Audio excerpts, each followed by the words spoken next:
कोण उभा आहे एवढं तर माहितीये का? मैं गुजराती हूँ, मैं ज्यादा कोई बस मजा में ना सारों है ना। हाँ वोटिंग तो करता ना? हाँ करते। वोटिंग करा, वोटिंग आपला हक्क आहे। अरे टोपी आहे ना जोरदार, यंदा कोण कोणाला टोपी घालतोय आता ते त्यालाच माहित दादा, त्याला कसं माहिती असणार? मतदार ठरवणार, काकाच येणार, दुसरं कोण काकाच येणार। पण मग बाकी दोघांना टोपी, मग असंच आहे आता, काकाशिवाय कोणच नाही साहेब। किती दिली टोपी? 50 रुपये बस। 40 रुपयाचा लहान मुलांचा ड्रेस, 100 रुपयाचा शर्ट, नंतर पॅन्ट आपण बघितली 150 ला 2 आणि किती 50 रुपये टोपी। टोपी घालायची असेल इथं या, 50 रुपये टोपी घाला, तुम्ही घाला, दुसऱ्यांनी घाला। अशा प्रकारे सांगलीकर काय आमच्या म्हाताऱ्याला नाही या भेटू भेटू। तुमचा काय अंदाज? आमचा काय कशाचा अंदाज? निवडणुकीचा अंदाज काय? घर चालना, घर चालना। हा काय करायचं? काय करायचं आता तुम्हाला विचारतो आम्ही, काय करायचं? मी तेच म्हणतो ना, दिन आलेले, गॅरंटी आलेली आहे। अच्छे दिन नाही, भारत माझा देश आहे। अच्छे दिन आणण्याची जबाबदारी कोणाची? मतदाराची। मतदाराची म्हणून म्हणताय तुम्ही, एका जागीच बटन दाबालोय, दाबन बदल कोण करणार? आपण। बस खतम। जनता बदल केली तर पैशासाठी फक्त करते, जो पैसा देईल त्याच्यासाठी जनता आहे। बर कशा बाबतीत म्हणजे? कशा बाबतीत? काय म्हणजे कशा बाबतीत विषय चालू आहे? निवडणूक ओनली बीजेपी, ओनली बीजेपी ते म्हणतात एकच बटन दाबतात पूर्ण ऑल महाराष्ट्र ओनली बटन जातंय, दुसरं कोणालाच बटन बंद जाईना। तुमचं म्हणणं काय? आमचं म्हणणं सगळ्याला सारखं यावं, सगळ्याला सारखं। तुम्ही बटन काँग्रेस दाबा, घड्याळ दाबा, काय पण दाबा, ती बीजेपीला जाणार। आता ईव्हीएम या महाराष्ट्रात पूर्ण विकास जी झालाय तो पूर्ण बीजेपीच झालाय आणि बीजेपीच येणार। 3 लोकांमध्ये डिबेट मार्केटमध्ये। महाराष्ट्राचा जर विचार करता तर महाविकास आघाडीकडे महाराष्ट्रात तरी सहानुभूती आहे, पण फक्त मोदी पॅटर्न सांगलीमध्ये चालेल असं दिसता येत नाही। सांगलीमध्ये व्यक्तिगत राजकारण सध्या चालू आहे, संजय पाटील विरुद्ध विशाल पाटील आणि चंद्रकांत पाटील। म्हणजे लोकांना पाहून लोक मतदान करतात। हा इथं गटतटाचं राजकारण आहे, पक्षाचं राजकारण खूप कमी आहे, गटतटाचं राजकारण। फक्त दोन्ही जणांना विनंती अशी आहे, दोन्ही बाजूच्या लोकांना, युवकांचे प्रश्न आहेत, बेरोजगारी, अनंत बेरोजगारी आहेत, 70,000 रुपयेवर सोनं गेलेलं आहे तोळ, म्हणजे इकॉनॉमीची काय अवस्था आहे त्याबद्दल सगळेजण जाणतात। चीनची सीमा प्रश्न असतील, वेगवेगळे कर्जमाफीचे असतील, या गोष्टीवर विचार केला पाहिजे। पण पंतप्रधानांचं देखील कौतुक आहे की नॅशनल लेव्हलला त्यांनी काम केलं, गडकरींचं खास करून कौतुक आहे। बरोबर, अनंत समस्या आहेत। तर असा हा सांगली मार्केट लोक वेगवेगळ्या पद्धतीने व्यक्त होतात। जाता जाता झाला बाजार झाला की बर, आज काय सस्ताही आहे मार्केटमध्ये असं कळते मला। इथं 100 रुपये शर्ट आहे, 50 रुपये टोपी आहे। काय घेतलं? काय चाललंय? अरे काय चाललंय? काय चाललंय? निवडणूक आहे कशाची? हा लोकसभेची। आणि पैसे कोण देते का पोटाला? नाही देत कोणी। एकदा काम झालं की तू कोण आणि मी कोण? नाही व उद्याच्याला या, आमचं मालक घरात नाही, उद्याच्याला या आणि जावा, आणि परत गेली की घरातच आहे। मग कसं करायचं? मग बघा की तुम्ही आता आम्ही बघतोच की, विचारतो लोकांना। मग काय तुमचं म्हणणं काय? यंदा कोण निवडून येतंय? आता कोण येते मला का माहिती कोण येते ते? विशाल पाटील उभे आहेत अपक्ष म्हणून, संजय पाटील आहे, चंद्रहार पाटील आहे। मग काय मूड आहे? अहो घर माणसांना घर राहायला नाहीत, पावसा पाण्यात लोक मरायला लागलेत आणि आम्हाला जागा खंदकात दिल्यात। खंदकात दिल्यात आम्हाला जागा मरायला, चाप बिप चावू दे का आम्हाला? बरोबर। मग याची कोण करणार? बरोबर करायला पाहिजे का नको? बिलकुल। मग मत दिल्यावर काय उपयोग आहे? घरात जाऊन बसतात आणि करतो की म्हणतात। आता निवडून याच्या पुढचं जेवढं बोलतात, नंतर चेहरा दाखवतच नाही। काकूंचा संताप आहे। मंडळी, चालता बोलता अशी सगळे मतदार भेटतात जे आपली मतं दिलखुलासपणे व्यक्त करतात। जुनी माणसं आहेत, नवीन माणसं आहेत, नवमतदार आहेत, तरुण आहे, आणि हाच तरुण आपला हा सांगलीतला मूड सांगतो। मंडळी, यानंतर या सांगली मार्केटमधनं थेट मी जाणार आहे माझ्या शोच्या चौकटी, जिथे असतील विरोधक, जिथे असतील सत्ताधारी, जिथे असेल सर्वसामान्य माणूस, शिवाय वेगवेगळ्या पक्षातली लोक जी व्यक्त करतील सांगली लोकसभा मतदारसंघातल्या प्रश्नांबद्दल आपली मतं, झालेला विकास, आणि जर तो झाला असेल तर त्याबद्दल जोरदार आपल्याला डिबेट देखील होताना दिसेल। चला थेट जाऊयात मूड जाणून घेण्याकरता आपल्या शोच्या चौकटीत, मूड महाराष्ट्राचा। मंडळी, सांगली लोकसभा मतदारसंघातील आठवडी बाजारातनं सर्वसामान्यांची मतं जाणून घेतल्यानंतर, त्यांचा मूड जाणून घेतल्यानंतर मी आलेलो आहे माझ्या शोच्या चौकटीत, जिथे आपण बघू शकतो एकीकडे आहेत सत्ताधारी, दुसरीकडे आहेत विरोधक आणि तिसरीकडे खरं तर ज्यांच्या खांद्यावरती शेले नाहीयेत ते आहेत प्रतीक पाटलांचे सगळे कार्यकर्ते, ते अपक्ष आहेत, विशाल पाटलांचे ते कार्यकर्ते, माफ करा. तर या सगळ्या याच्यामध्ये आपण जर लक्षात घेतलं तर सांगलीला आपण नाट्यमंडळी म्हणून तर ओळखतोच, सांगली खूपच चांगली असं म्हणून तो ओळखतोच, पण सांगलीच्या या लढतीमध्ये ट्विस्ट आलाय मंडळी. एकीकडे आहेत महाविकास आघाडीकडनं चंद्रहार पाटील, दुसरीकडनं आहेत पुन्हा एकदा विद्यमान खासदार तिसऱ्या टर्मला संजय काका पाटील. त्यामुळे काकांचं नेमकं काय होतं याकडे सगळ्यांचं लक्ष आहे आणि त्यात ट्विस्ट निर्माण केलेला आहे विशाल पाटील यांनी. विशाल पाटील हे मूळचे काँग्रेसचे आपल्याला सगळ्यांना माहिती आहे, पण अपक्ष म्हणून त्यांनी त्यांचा उमेदवारी अर्ज दाखल केलेला आहे. माझा पहिला प्रश्न अर्थात जो मी माझ्या प्रत्येक शो मध्ये प्रत्येकाला विचारत असतो आणि त्या प्रश्नाचं उत्तर देण्यासाठी मी 40 सेकंद देत असतो. सुरुवात मी विशाल पाटील यांच्या समर्थकांपासून करतोय, मग मी तुमच्याकडे येईल. का आम्ही तुमचा उमेदवार निवडून द्यावा? 40 सेकंद. वसंतदादांची लेगसी आहे आमच्या मागं आणि या महाराष्ट्राच्या जडणघडणीमध्ये वसंतदादा पाटलाच्या कुटुंबियांचा फार मोठा सहभाग आहे आणि त्यांचे प्रतिनिधी म्हणून विशाल पाटील हे त्यांचे अँसेस्टर म्हणजे त्यांच्या खानदानातून आलेले आहेत आणि त्यांच्या राजकीय विचारधारा निवड नव्हे तर विकासाची आणि त्यांच्या विचारधारेची, धर्मनिरपेक्षतेची ही विचारधारा कंटिन्यू आहे आणि म्हणून विशाल पाटलांना आम्हाला या ठिकाणी उमेदवारीचा अर्ज आम्ही भरलेला आहे. बरं ठीक आहे, येतो मी तुमच्याकडे, येतो पुढल्या उपप्रश्नांना. मंडळी, ही कमाल आहे बघा. आतापर्यंत जे आपण जेवढे मतदारसंघ पाहिले त्यामध्ये हा एक मतदारसंघ असा आहे जो काँग्रेसच्या पाठीशी 1962 ते 1914 पर्यंत कायम राहिला, पण त्यानंतर भाजपने इथली लोकसभेची परीक्षा पास केली. यंदा ते पास करू शकतात का? थेट त्यांनाच विचारूयात. कोण बोलतंय तुमच्यापैकी?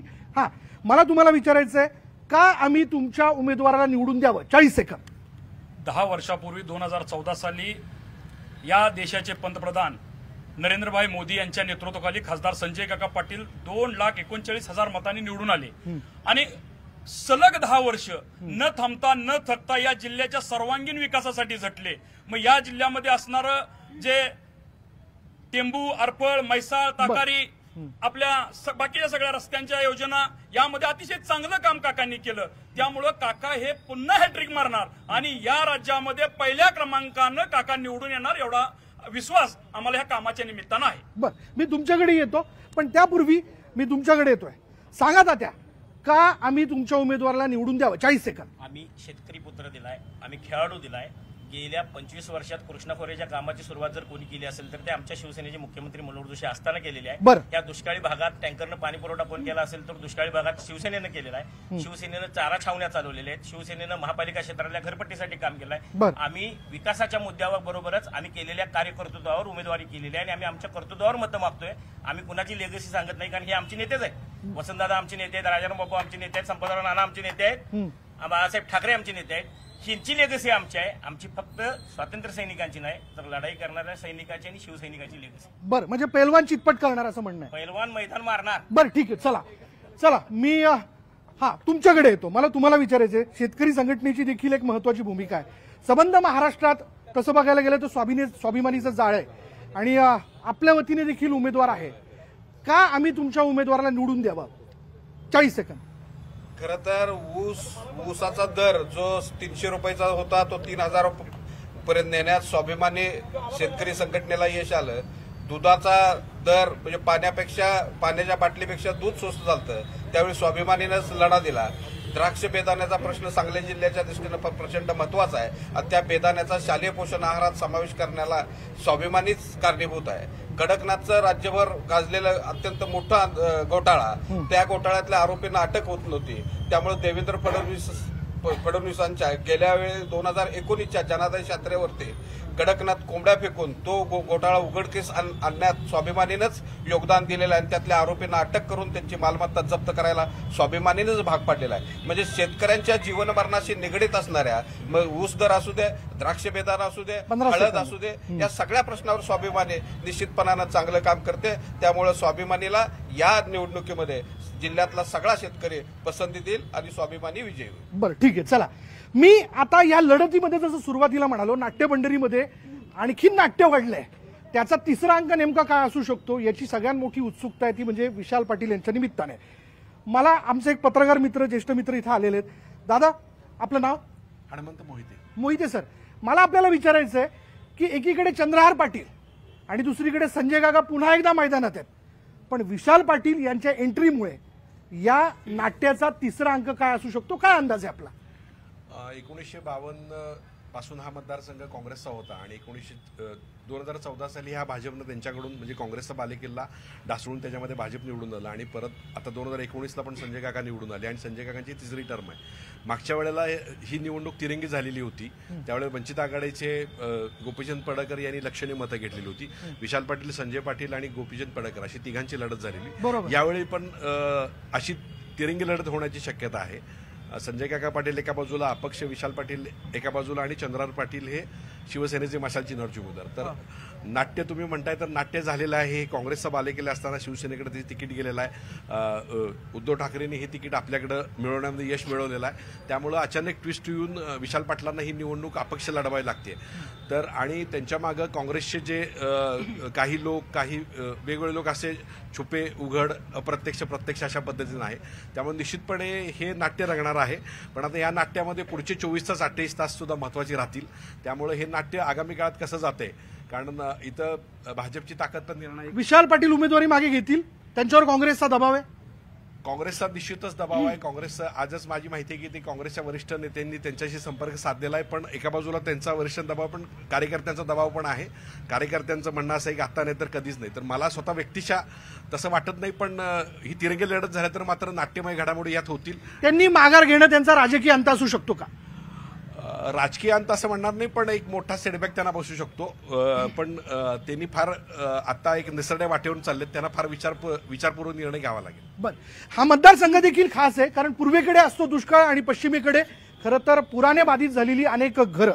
बरं, चला माझ्या पुढल्या प्रश्नाकडे मी जातोय. माझा पुढला प्रश्न आहे विद्यमान खासदारांच्या कार्यकर्त्यांना. बघा, यावरती तुम्ही पुढे काउंटर करायचं आहे. तुमच्या खासदारांनी त्यांच्या कारकिर्दीत दिलेल्या आश्वासनांमध्ये केलेली 5 कामं सांगा. टेंबू जवळजवळ 100% पूर्णत्वास येत आहे. आरफळ 100% पूर्णत्वास येत आहे. ताकारी 100% पूर्णत्वास येत आहे. म्हैसाळ 100% पूर्णत्वास येत आहे. या जिल्ह्यातून जवळजवळ 5 महामार्ग जात आहेत. या जिल्ह्यामध्ये रेल्वेचं दुहेरीकरण झालेलं आहे. या जिल्ह्यामध्ये सर्वसाधारण सांगायचं झालं तर पुणे बेंगलोर ग्रीन कॉरिडॉर हा हायवे मंजूर झालेला आहे. या जिल्ह्यामधून जाणारा आपला शक्तीपीठ महामार्ग हा मंजूर झालेला आहे. आणि या सर्व कामांच्या बाबतीत आता तुम्ही तरी 5 कामं विचारली, 100 कामं सांगता येतील खासदारांनी केलेली. आपण काळजी करू नका, अजून डिबेट चालू राहू द्या, तुम्हाला याची उत्तर मिळत जातील. ठीक आहे, ठीक आहे, ठीक आहे. येतो काका तुमच्याकडे येतो. हा, खरं तर यांनी काही जे 5 कामं सांगितली त्यातले अगदी शक्तीपीठाचा जर विषय घेतला तर महेश भाऊ कराडे असतील, सतीश साखळकर साहेब असतील, यांनी मोठं आंदोलन केलेलं आहे. गरज नसताना अशा काही रस्त्यांची योजना आखली जाते जिथे ठेकेदार पोचण्यासाठी अनेक लाखो रुपयेचा चुराडा केला जातो. कॉन्ट्रॅक्टरना जपणं हेच या सरकारचा थेट मुद्दा प्रश्न. अगदी. तर माझं असं म्हणणं आहे की या सरकारने फक्त आश्वासनाच्या पलीकडे दुसरं काही दिलेलं दिसत नाहीये आणि कामाच्या बाबतीत सगळ्या थापा आहेत आणि थापाबाज सरकार हे असं म्हणायला आपल्याला हरकत नाही. शक्तीपीठ नव्हे तर ते कॉन्ट्रॅक्टर पीठ आहे. कॉन्ट्रॅक्टरना जगवण्यासाठी म्हणजे 86,000 कोटी रुपये आणि 30,000 एकर जमीन सांगली वर्ध्यापासून गोव्यापर्यंत शेतकरी त्यामुळे भूमिहीन होणार आहे, उद्ध्वस्त होणार आहे. त्यामुळे या शक्तीपीठाची गरज नाही आणि तो शक्तीपीठ शेतकऱ्यांच्या घरावर दारावरती नांगर फिरवणार आहे. त्यामुळे ते विकासाचं मॉडेल न म्हणता ते शेतकऱ्यांच्या मरणाचं मॉडेल आहे. सांगली खूपच चांगली असं म्हणतो ताई आपण. चांगली केली का? आपण जो आता पाण्याचा प्रश्न बोलला की ज्यांनी टेंबू योजना केली म्हणून ज्यांनी सांगितलं जतमधल्या पाण्याचा प्रश्न नाही, जिथं खासदारांचं कार्यक्षेत्र आहे, जिथं टेंबूचा उगम होतो त्या कडेगाव तालुक्यातल्या पश्चिम भागामध्ये कितीतरी गावांना आज प्यायला पाणी नाही. ही आज पाण्याची परिस्थिती आहे आणि तिथं मनमानी कारभार हा अधिकाऱ्यांचा चालला जातो. तिथं खासदारांचं लक्ष नाही. आज प्यायला पाणी नाही तर बाकीच्या पाण्याचं काय? कुठल्या पाण्याचं हे बोलतायत? बरं, ठीक आहे. वास्तव असं आहे की ह्या सगळ्या योजना पूर्ण आहेत तर मग दुष्काळ काय? प्रत्येक गावात रोज 100 टँकरनं पाणी दिलं जाते म्हणून सांगतायत, तर प्रत्येक गावात 2 दिवस आड पाणी जातंय. बोगस कॉन्ट्रॅक्टर जपायचं काम ह्या टँकर माफियांनी चालू केलेलं आहे. प्रशासक राजमध्ये कुणाचाही वचक नाही. राज्य सरकार अपयशी ठरलंय आणि त्यांनी 5 कामं जी सांगितली ना साहेब, यातलं एकही आश्वासन त्यांनी दिलं नव्हतं. पूर्वापार स्वयंचलित आत्ताची जे हायवे आहेत ते पूर्वीपासूनचे मंजूर आहेत. ह्यांनी काय केलेलं नाही. रेल्वेचं दुपदरीकरण ते पूर्वीपासून आहे, ह्यांनी काय केलेलं नाही. ह्यांनी काय केले ते सांगतच नाही. ह्यांनी रोजगाराचं आश्वासन दिलं होतं, ते पूर्ण केलं नाही. काँग्रेसनं मोफत धान्य द्यायचं आश्वासन हे यावेळेला देतात, 10 वर्षापूर्वी दिलेलं. यांचं काहीच नाही. आता आमचे शेजारी जो मित्र उभारलेत हे सुद्धा मागच्या वेळेला आमच्याकडे होते 1 वर्षापूर्वी, जे आता तिकडे गेलेत, त्यांचं काहीच नाही. ते बरोबर झालंय, ते येतोय. मला पाण्याचा मुद्दा आपण सर्वप्रथम घेऊयात आणि मग पुढल्या मुद्द्यानं जाऊ. मला तुम्हाला विचारायचंय, बघा 62 ते 2014 काँग्रेस करता ही कारकीर्द काही छोटी नाही. ऐका ना, 62 ते 2014 काँग्रेस करता ही कारकीर्द सांगली जिल्ह्यातनं छोटी नाही. एवढ्या याच्यातही का अजूनही तुमच्याकडचा प्रश्न पाण्याचा सुटू शकला नाही? याला जबाबदार तुम्ही आहात. आम्ही त्याला जबाबदार नाही, आम्ही त्याचे कर्तेकर्ते आहोत. ही म्हैसाळ योजना वसंतदादांच्या विचारानं आलेली आहे, विठ्ठलदाजींच्यामुळे सुरू झालेली आहे, यांच्यामुळे सुरू झाली. त्याच्यातले काही टप्पे यांच्या कारकिर्दीत सुरू झाले. याचा अर्थ मालक नाहीत, हे मालक नाहीत. आम्ही सुरू केलेल्या योजना आहेत. कोयना धरणापासून सुरुवात झालेली विकासाची गंगा कृष्णेच्या माध्यमातून दुष्काळी भागापर्यंत अजून का पूर्ण होऊ शकली नाही? प्रतीक पाटलांनी पैसे आणले, एआयबीपी मधनं 2200 कोटी रुपये प्रतीक पाटलांनी आणले, त्यामुळे त्या योजना सुरू झालेल्या आहेत. हे संजय काका नुसते भुई आहेत पालखीचे. मला सांगा, टेंबू म्हैसाळ योजना पूर्ण झाली पूर्ण? टप्पे टप्पे होत चाललेले आहेत. कुठल्या टप्प्यापर्यंत आलं ते? टेम्पो तिसऱ्या टप्प्यापर्यंत आलो. बरं ठीक आहे, येतो मी तुमच्याकडे. मुळात येणे जरी करते असले तर ह्यांना करीता आलं नाही, म्हणूनच लोकांनी नेता बदलला आणि नेता बदलल्यानंतर ते पूर्वताकडे गेलं. खऱ्या अर्थाने ह्यांनी सुरुवात केली म्हणतात, परंतु पूर्ण करायला यांना पूर्ण अपयश आलं. मगाशी एका माझ्या मित्रांनी सांगितलं की जर हायवे झाला तर शेतकऱ्यांचं आयुष्य उद्ध्वस्त होईल. खऱ्या अर्थाने ज्यावेळी मुंबई ते बेंगलोर हायवेचं काम चालू होतं त्यावेळी या घोषणा झाल्या, परंतु तो महामार्ग झाल्यामुळं आज किती विकास गतिमान झालाय. ज्या अर्थानं सांगली सारख्या जिल्ह्याला काँग्रेस काळामध्ये एकही महामार्ग नव्हता, त्यामुळे सांगलीचा विकास 5-5 मंत्री असताना सुद्धा होऊ शकला नाही. खऱ्या अर्थाने या 10 वर्षाचा जर कार्यकाळ बघितला तर आपल्या सांगली जिल्ह्याला जे जोडले गेलेले महामार्ग आहे त्यामुळे नक्कीच भविष्यात अनेक व्यापारी या ठिकाणी येतील, उद्योग येतील आणि बेरोजगारी पाण्याचं अपयश कोणाचं? काँग्रेसचं. ते काँग्रेसमधनं नाहीच. मान्य केलं त्यांनी मान्य केलं. आता त्या काँग्रेसमधनं नाहीत ना. त्यांनी मान्य केलंय. 2014 पर्यंत आकडेवारी काढून बघावी. 10,000 एकर त्यांच्याकडे ओलिताखाली होती. ऐकून घ्या साहेब, 2014 पर्यंत फक्त 10,000 एकर ओलिताखाली. आज 1,00,000 एकर ओलिताखाली आली. 14 पासून ओलिताखाली नाही. त्यांचे कर्ते होते ते आहेत, त्यांनी स्वतः मान्य केलेले आहे. म्हणजे ते जे काय आता अपयश त्याचे कर्ते होते ते आणि काँग्रेसच्या कार्यकर्त्यांनीच काँग्रेसचं नाव पुसायचं काम केलं. ठीक बोला. पाडी पाणी पण आहे, पण त्याच्याबरोबर जे आता जे रस्ते आमचे मित्र म्हणले रस्ते म्हणजे विकास नाही आहे. जे आमच्या गोरगरीब शेतकऱ्यांची जमिनी काढून हे रस्ते करायचे चाललेले आहेत. हे मोठ्या लोकांसाठी रस्ते झालेले आहेत. मोठे हायवे गेलेले असताना काही गरज नसताना हे फक्त कॉन्ट्रॅक्टरना जपायसाठी हा रस्त्याचं प्लॅन केलेला आणि आमच्या शेतकऱ्यांना देशोधडीला लावायचं काम केलं. बरं, येतो तात्या, मला सांगा तुमचं मत. पाणी या विषयाला घेऊन आतापर्यंत, पाणी हा मूलभूत विषय हो, किती दिवस आपण ओरडणार आहोत? कोणाचं पाप आहे? सर्व व्यावसायिक राजकारण करणाऱ्या लोकांचं पाप आहे. आतापर्यंत सगळं चालू आहे. व्यावसायिक राजकारण करत असल्यामुळे आमचा विकास एवढा कोटीचा झाला. पण महत्वाचा मुद्दा सामाजिक राजकारण, यासाठी तुम्हाला खासदार म्हणून संसदेत पाठवलेलं. त्यावेळेला शेतकऱ्यांच्या विरोधात कायदे होते ते त्यावेळेला खासदार का झोपले होते काय? कामगारच्या विरोधात कायदे त्यावर कामगार खासदार झोपले होते काय? शैक्षणिक धोरणं बदलत होती त्यावर कामगार नेते झोपले होते काय? या सगळ्या पब्लिकच्या विरोधातले कायदे तयार करून आज कमर्शियल पद्धतीने परत इम्प्लिमेंट करायचं हे काम सरकार करत आहे आणि त्या सरकारमध्येच हे लोक सामील होत आहेत. या खासदारांनी काय केलं 10 वर्षात हे त्यांनी जनतेला पुढे सांगावं. बरं ठीक आहे, तुमच्याकडे येतो. बोला. पाणी. हे बघा, मी तासगाव पूर्व भागातून येतोय. बरोबर. लक्षात घ्या, काँग्रेसच्या कालखंडामध्ये या सांगली जिल्ह्याला 5 मंत्री होते एकाच वेळी आणि 2014 नंतर भाजप सरकार आलं. बरोबर. काँग्रेसनंही या सांगलीसाठी काय केलेलं नाही, भाजपनेही काय केलेलं नाही. मी ज्या गावात राहतोय त्या गावामध्ये 5 दिवसांनी एकदा पाणी येते. तिसऱ्या दिवसानंतर त्या पाण्यामध्ये आळ्या निर्माण होत आहेत साहेब. ऐका. आणि पिण्याचं पाण्याचा फार मोठा प्रश्न आहे. आणि शेती अक्षरशः आमच्याकडे द्राक्ष उत्पादक शेतकरी हा देशोधडीला लागलेला आहे, कारण शेतीला पुरेसं पाणी नाही. त्यामुळे यांचं जे राजकारण आहे हे विकासाचं राजकारण नाही, यांच्या स्वतःची फक्त घरं भरण्यासाठी हे राजकारण करत आहे.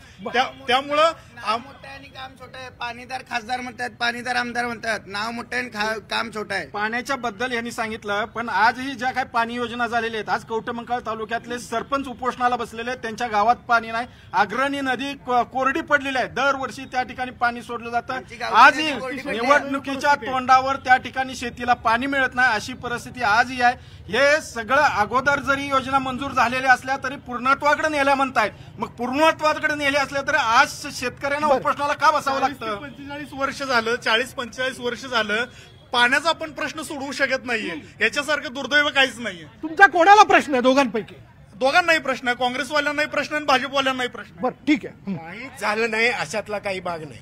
काही विकास हा झालेला आहे. देश स्वातंत्र्य झाल्यानंतर जशी जशी प्रगती होईल, जशी जशी ती साधनं असतील निर्माण झाली असतील, त्या पद्धतीनं काँग्रेसनं विकासाचं राजकारण केलंय.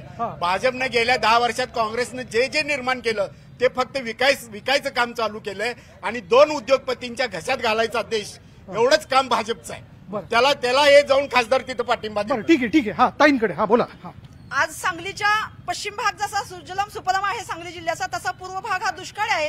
जयंतरावजी पाटील साहेबांनी त्या पूर्व भागाला पाणी देण्याची योजना पूर्ण तयार केलेली आहे. 6 TMC. आज जतच्या त्या भागाला पाणी मिळतं, प्रत्येक बांधापर्यंत आणि शेतापर्यंत त्या ठिकाणी पाणी जाईल. ज्या भाजप सांगताय की 70 वर्षात झालं काय हिशेब मागते, त्यांनी 10 वर्षाचा हिशेब द्यावा. लाईट असेल, वीज असेल, शाळा असतील, ह्या शाळा बंद करण्याचं आता यांनी षडयंत्र रचलेलं आहे.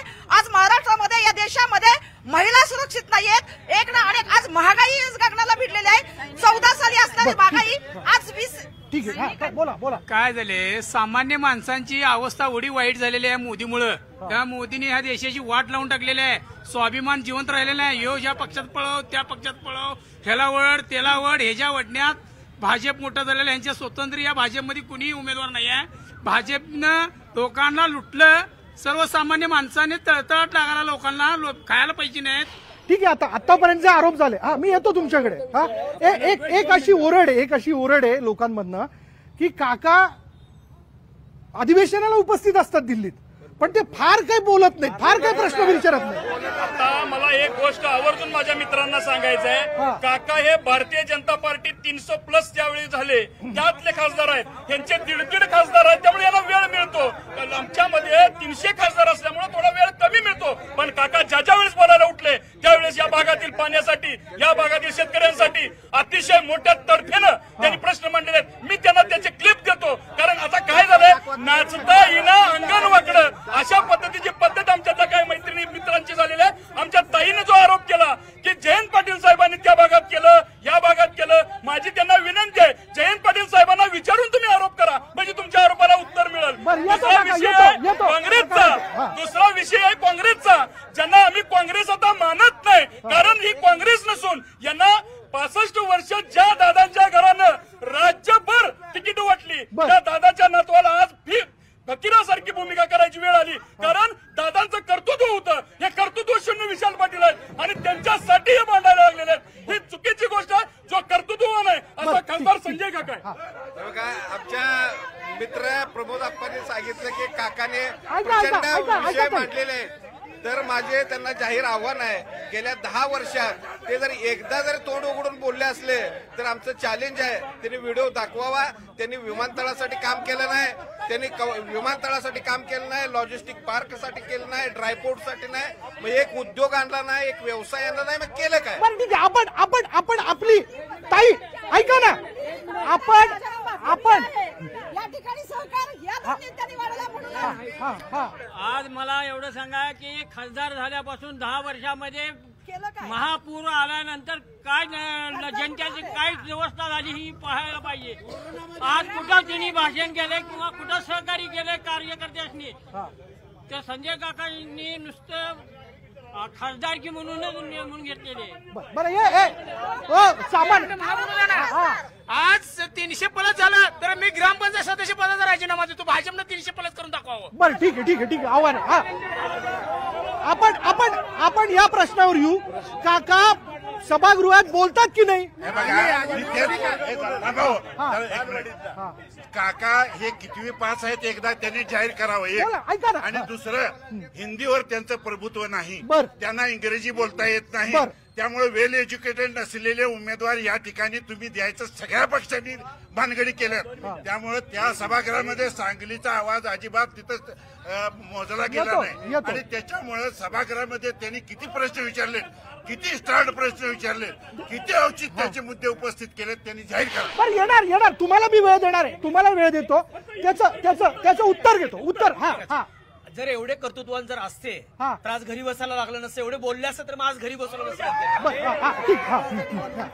ज्या खासदार संजय काकांच्या शिक्षणाबद्दल, ज्या खासदार संजय काकांच्या हिंदीच्या आणि इंग्लिश बद्दल हे मंडळी प्रश्न उपस्थित करतायत, त्यांना मला विचारायचं, वसंतराव दादांनाही तोच प्रश्न उपस्थित केला असता का?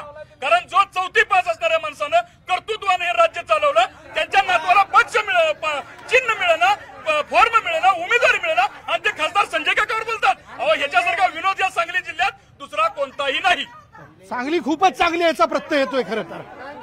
चला, संजय काकांची तुलना होऊ शकत नाही. मुळात दादा हे चालतं बोलतं विद्यापीठ होतं. दादा वसंत दादा माणसं ओळखणारं, माणसं वाचणारं. 2013ला नरेंद्र मोदींचं कौतुक सांगतोय, जरा ऐका की. जरा नरेंद्र मोदींचं कौतुक सांगतो, ऐका. ठीक आहे, मुद्द्यावर येऊ. मला पहिला पुढला मुद्दा मला ऐका. ही व्यक्तिमत्वामधली तुलना नाहीये, ही त्यांनी व्यक्त केलेल्या मुद्द्यावरची तुलना आहे. मुद्दा घेऊ, पुढला मुद्दा घेऊ. दादांच्या विचारांचे खरे वारसदार, मोदींचे समर्थ श्रेयदार संजय काका स्वाभिमानानं 4 जूनला दिलेलं जाणार. जोर आहे, कार्यकर्त्यांचा जोर आहे. पुढला मुद्दा घेतो, पाण्यानंतरची पुढली समस्या. पुढची समस्या अशी आहे, गेल्या 10 वर्षापूर्वीपासून संजय काका खासदार आहेत. हे संजय काका असतील